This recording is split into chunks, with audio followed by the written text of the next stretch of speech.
J'espère que vous allez bien, j'espère que vous vous portez bien. Salam alaikum.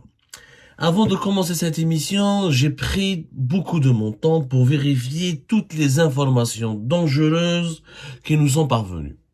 Parce qu'au départ, je n'ai pas cru. Ça fait plusieurs jours que plusieurs sources m'appellent, me disent Abdou, voilà ce qui se passe, voilà ce qui se passe, voilà ce qu'ils veulent faire, voilà ce qu'ils ont l'intention de faire, voilà les scénarios qu'ils sont en train d'étudier, voilà ce qu'ils envisagent de faire.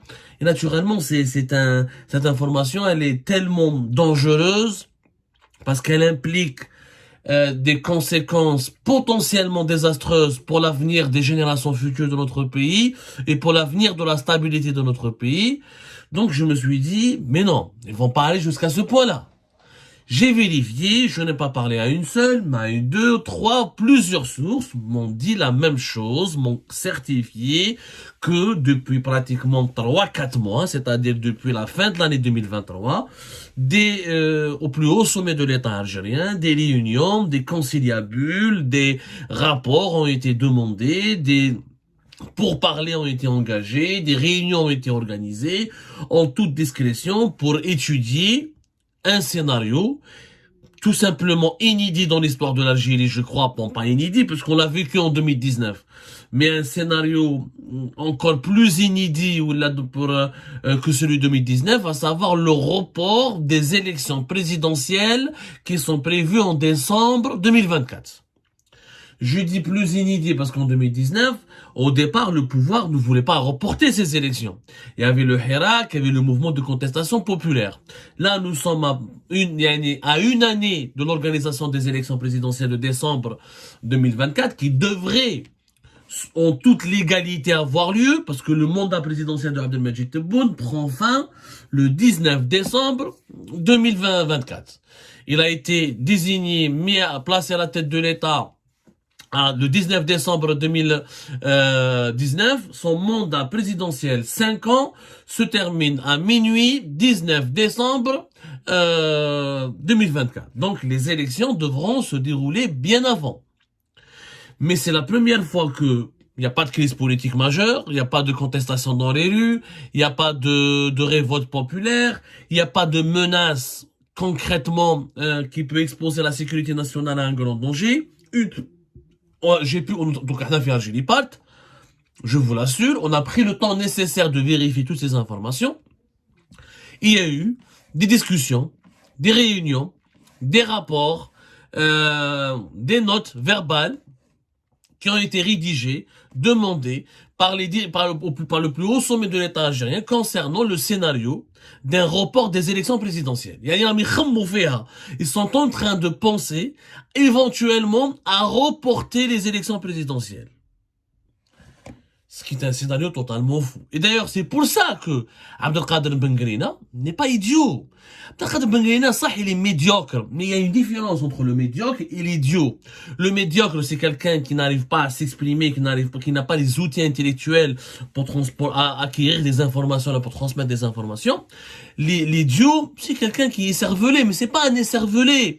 Bengrina, il a commencé son intervention la semaine dernière lors du congrès de son parti, le mouvement de Binaf et Alger. Normalement, cette année, il va y avoir des élections présidentielles.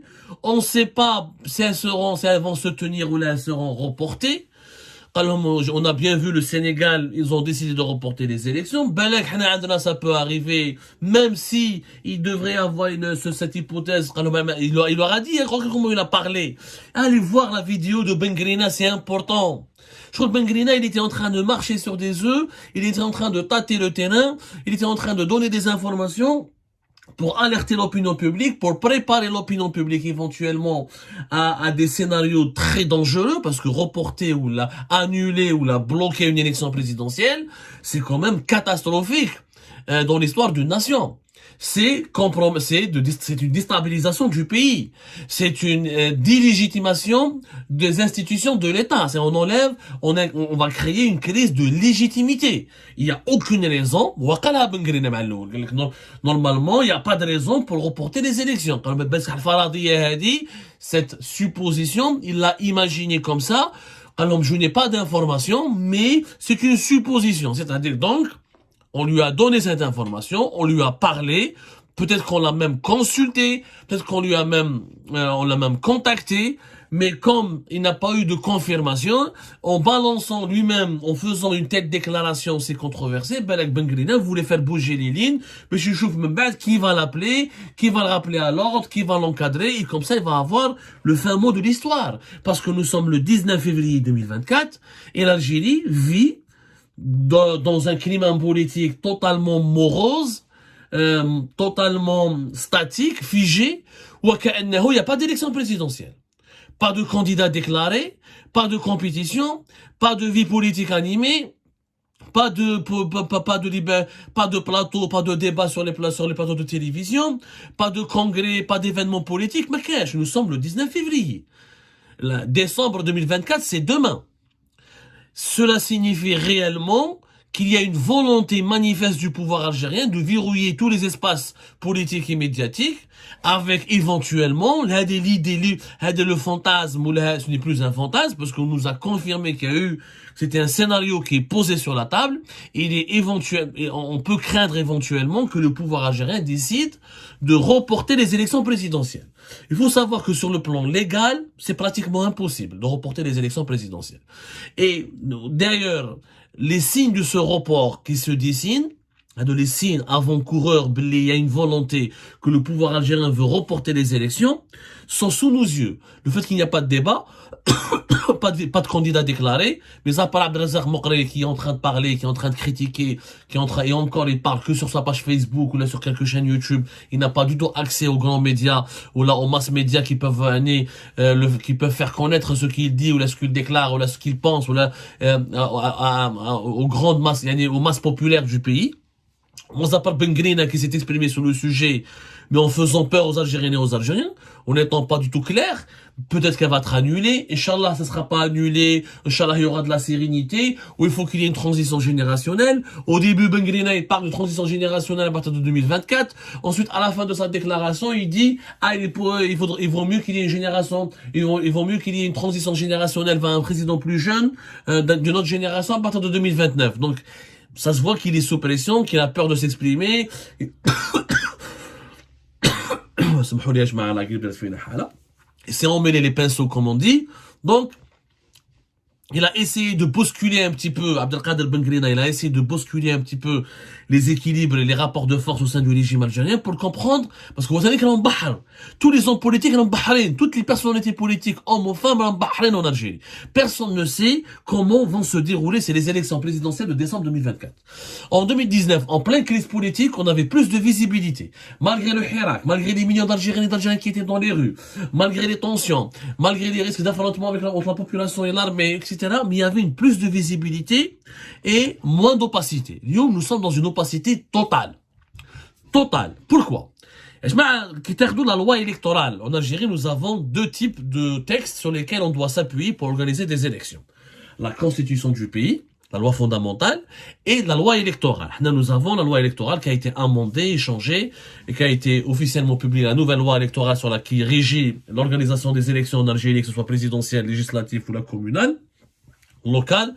C'est une loi qui date du 10 mars 2021. C'est l'ordonnance numéro 2101, correspondant au 10 mars 2021, portant loi organique relative au régime électoral. Où je te dit la loi? Que dit cette loi? Cette loi, elle te dit que le président de la République doit convoquer le corps électoral 3 mois avant la date du scrutin. Donc, 3 mois avant la date du scrutin présidentiel, il y a un décret présidentiel qui est signé par le président sortant. C'est le président de la République qui convoque le corps électoral. Il demande aux Algériennes et aux Algériens d'aller voter. Le corps électoral en Algérie, c'est à peu près 25 millions de personnes. En Algérie, nous avons pratiquement 25 millions, 24 millions de personnes. 24 millions et demi, presque 25 millions de personnes. Voilà, vous les chiffres, les derniers chiffres qui ont été publiés par l'ANI, l'autorité nationale indépendante. 23 millions, 24 millions. Voilà, c'est le corps électoral. 3 mois avant la tenue du scrutin. Logiquement, le scrutin doit avoir lieu avant la fin du mandat d'Abdelmajid Tebboune. En plus, la campagne électorale dans la loi algérienne, de cette ordonnance dans la loi électorale en Algérie, doit commencer 23 jours, 25 jours avant la date du scrutin. Même il y a des possibilités d'un deuxième ou d'un premier tour. S'il y a un deuxième tour, donc il y aura la campagne électorale, la durée de la campagne électorale, elle est limitée aussi dans le temps. Cela signifie quoi? Cela signifie que si la fin du mandat, elle est dans le 19 décembre 2024, les élections sont censées se dérouler bien avant le 19 décembre. On va dire, si on fait comme dans 2019, en 2019 c'était le 12 décembre 2019, en 2024, elle devrait avoir lieu au moins le 12 décembre 2024, et le corps électoral devrait être convoqué 3 mois avant. Ça veut dire que le 12 septembre 2024, Abdelmajid Tebboune fait un décret présidentiel, il parle des élections, il convoque le corps électoral. Même la campagne électorale va commencer entre la mi-novembre et à la mi-novembre 2024. Mais le 12 septembre, c'est demain. Là, nous sommes le 19 février, on entame le mois de mars, Ramadan. Après le Ramadan, c'est le mois d'avril. Même rapidement, l'été s'approche. C'est demain, le 12 septembre. On est à un mois, 6 mois. Mais personne ne parle des élections. Ni Abdelmajid Tebboune n'a dit est-ce qu'il sera déclaré candidat ou là. Il n'y a pas d'autre candidat. Il n'y a aucune personnalité nationale. Mais quel candidat en Algérie? Il y a deux à l'étranger qui sont en préparation. Il y a Omar Aït Mokhtar qui est militant à l'étranger. À chaque fois, il me reproche, il me dit pourquoi tu dis pas que je suis pas candidat? Je le dis. Omar Aït Mokhtar, un militant algérien qui est basé en France. Il y a un autre qui se prépare à se déclarer sa candidature depuis l'étranger. Il m'a dit au mois d'avril, je ne vais pas dire son nom, ça serait une surprise. Mais sur le territoire national, rien. Pas de candidat Marrakech. Personne n'en parle, personne ne parle des élections. Il n'y a même pas de débat, des propositions, des critiques. Un pays qui connaît des élections à 6 mois de la convocation du corps électoral, parce que la campagne commence de façon structurelle 23 jours, 25 jours avant le scrutin, mais le débat des idées, etc., l'animation politique, le choix des candidats, les polémiques normalement, les attaques, etc. C'est ça la politique. C'est des échanges, c'est de la contradiction, c'est des débats. Et commence plusieurs mois avant. En Algérie, ما كاش. ما كاين حتى واحد اللي راهو يهضر على الفوت. لا حياة لمن تناديك. On dirait qu'on est un pays figé. C'est-à-dire que le pouvoir algérien, j'ai l'impression, réellement, moi je voulais pas le croire au début, mais ça fait plusieurs jours qu'on parle de cette information, réellement il travaille sur le thème ou sur l'hypothèse de reporter les élections présidentielles. Pourquoi? Pour une raison simple, c'est que pour le moment ils n'ont pas tranché. Abdelmajid Tebboune est encore indécis. Je vous donne l'information. Il n'a pas dit, il a envie de faire un deuxième mandat, mais il n'a pas décidé officiellement. Son entourage, il est divisé, notamment son entourage familial. Une partie de sa famille est pour qu'il fasse un deuxième mandat. Une autre partie est contre. Donc, comme son entourage, il est lui-même divisé, il n'a pas encore pris de décision. Il temporise. Comme les autres candidats en Algérie, Khaïfin, comme il y a une terreur politique, tout le monde est terrorisé. La répression, elle est massive.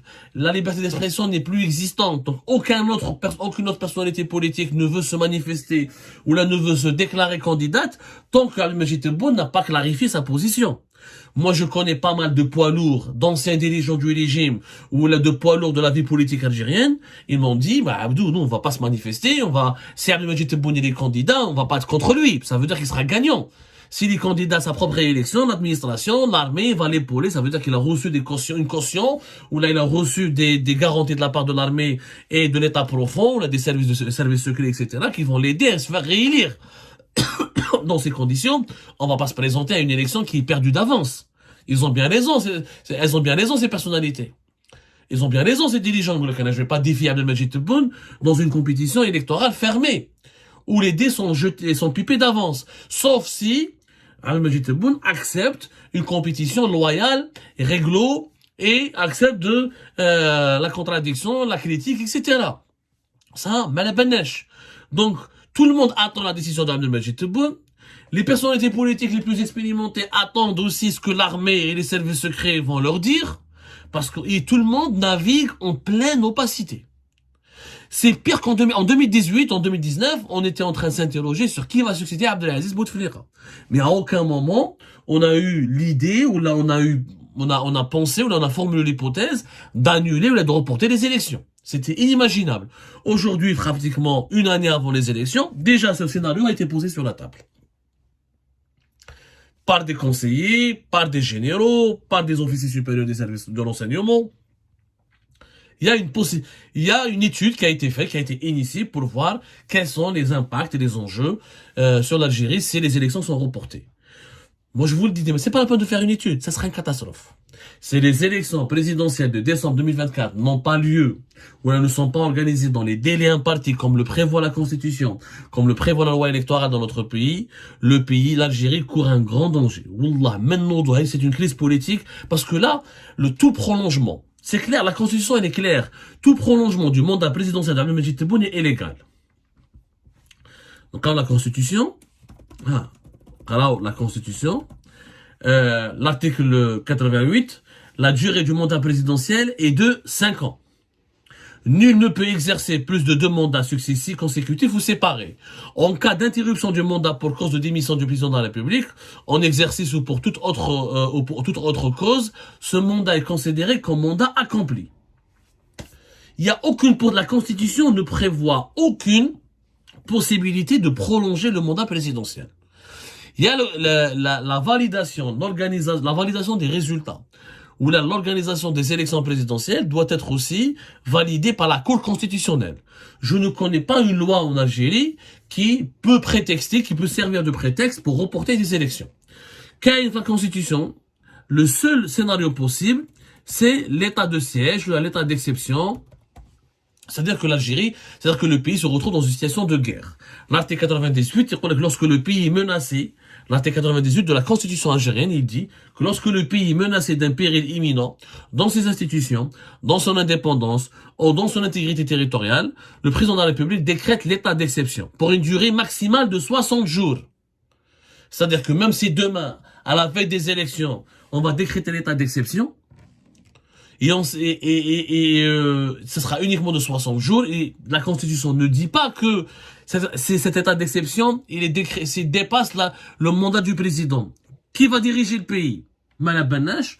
Une telle mesure, il faut qu'elle soit prise en concertation avec le président du Conseil de la Nation, celui de l'Assemblée de la PN, la Cour constitutionnelle, le Haut Conseil de sécurité, le Conseil des ministres. L'état d'exception habilite le président de la République à prendre des mesures exceptionnelles que commande la sauvegarde de l'indépendance de la nation et des institutions de la République. Il faut consulter le Parlement. Le prolongement, après les 60 jours de l'état d'exception, ne peut être prolongé qu'après l'approbation de la majorité des membres du Parlement. Donc, on peut le prolonger. Mais est-ce qu'on peut le prolonger 2 fois? Est-ce qu'on peut prolonger 3 fois? Parce que les informations les plus farfelues, il y a 2 thèses. Il y a le premier scénario, c'est reporter les élections d'1 année. Et un autre scénario, d'autres sources parlent d'une prolongation du mandat présidentiel de 2 ans. Dans les 2 cas, c'est illégal et impossible. Un état d'exception, à chaque fois, on va prolonger l'état d'exception pendant 2 ans. Pour qu'il y ait état d'exception, il faut qu'il y ait une menace. Sérieux, ça veut dire que le pays est menacé de guerre.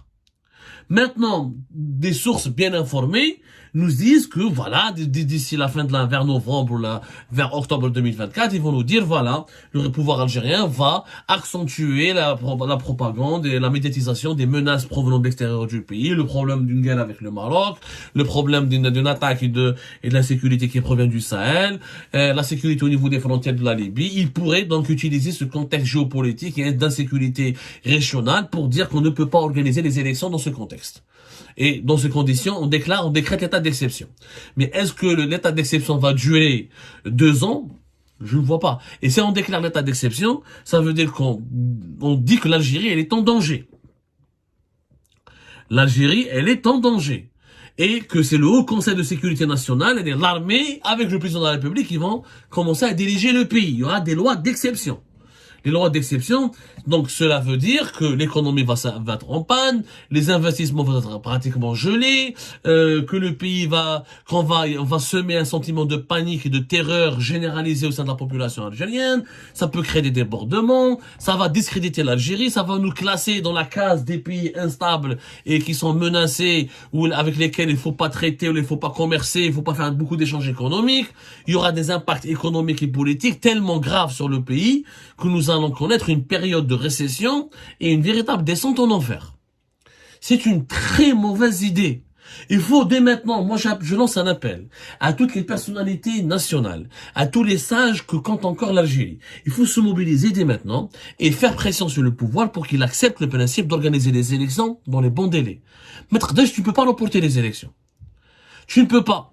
Abdelmajid Tebboune va être candidat à sa propre succession. Il te fait parce qu'il accepte une compétition. Que les autres personnalités qui veulent le défier, qui veulent le remplacer, qui veulent l'éjecter du pouvoir et le concurrencer et le challenger, qu'elles aient accès directement aux médias, qu'elles aient accès directement au fichier électoral pour le contrôler, qu'elles aient accès directement à des espaces de liberté d'expression, et qu'elles aient le droit de se présenter et de présenter leur projet aux Algériennes et aux Algériens. Mais, comme le scénario de reporter les élections, il est tellement dangereux que nous allons subir une crise politique pire qu'en 2019. Pire que 2019. Parce que le monde d'aujourd'hui, il est plus dangereux que le monde de 2019. On risque d'avoir des crises économiques importantes, des tensions sociales. Et en se déclarant dans un état d'exception, on renvoie un très mauvais message à la communauté internationale qui va nous placer sous tous les projecteurs. Et c'est là où ils nous seront considérés comme un pays peu fréquentable, instable et dangereux. Voilà, nos échanges économiques vont être sérieusement impactés. Mais le Sénégal, le report des élections, ce qu'il a provoqué. Et il n'est pas sûr que les Algériens et les Algériens resteront tranquilles. Peut-être que la population souhaite un changement. Si la population, il peut y avoir des débordements, il peut y avoir des manipulations. On peut c'est vraiment mettre de l'huile sur le feu. Et prolonger de la sorte le mandat d'Abdelmajid Tebboune, c'est d'aggraver son illégitimité. C'est de signer, là, on va cautionner, signer son illégitimité. Alors que nous avons besoin d'institutions légitimes. Nous avons besoin d'organiser des élections dans des conditions sereines. Il n'y a pas de terrorisme en Algérie. L'Algérie a le moyen de se protéger. Nos frontières sont surveillées tant bien que mal et on se protège. Il y a des crises internationales à nos portes, on les gère. Mais justement, parce qu'il y a des crises, parce qu'il y a beaucoup de défis, il y a beaucoup de menaces, qu'on doit organiser des élections en toute transparence pour que le meilleur gagne, pour que le meilleur puisse apporter le meilleur et tout le bien possible et imaginable au pays. Et si on laisse, et je lance un appel, et franchement, je n'hésiterai pas à le rappeler à chaque fois. Si des aventuriers veulent annuler les élections, ou reporter les élections présidentielles de décembre 2024, je vous assure que nous allons connaître, comme je l'ai dit la dernière fois, les pires malheurs de notre vie, dans l'histoire de notre pays, pour les 5 prochaines années à venir. Il faut absolument bloquer ce scénario, l'écarter. Les élections devront se tenir en toute transparence, en toute légalité, avec le maximum de garanties démocratiques possibles, car il y va de l'avenir de notre pays.